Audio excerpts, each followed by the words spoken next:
हमारे बीच socialist party India के general secretary Salim साहब जी हैं, जो इस किसान धरने में सुबह से आकर धरने में बैठे हैं। तो आइए हम इनसे जानते हैं कि इन फसलों को जो नष्ट किया गया है उस संबंध में आप बताइए।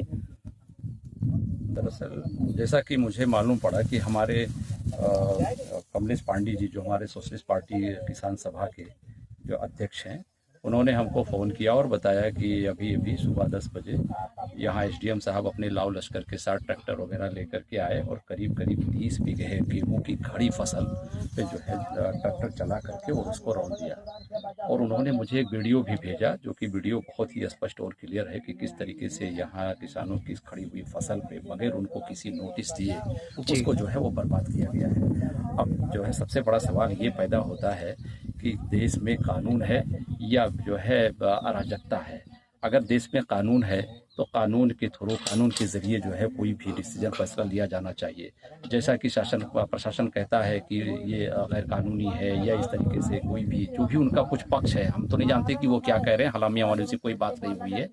लेकिन अगर कहीं से भी उनको ऐसा लगता है कि गैर कानूनी तरीके से इन किसानों ने इस ज़मीन पर वो काबिज थे और उनकी फसल थी, तो कम से कम मानवता के नाते उनको जो है 1 से 2 महीने उनको टाइम दिया जाना चाहिए था। और जब फसल कट जाती उसके बाद में फिर इस पर कोई भी एक्शन लिया जाना चाहिए था।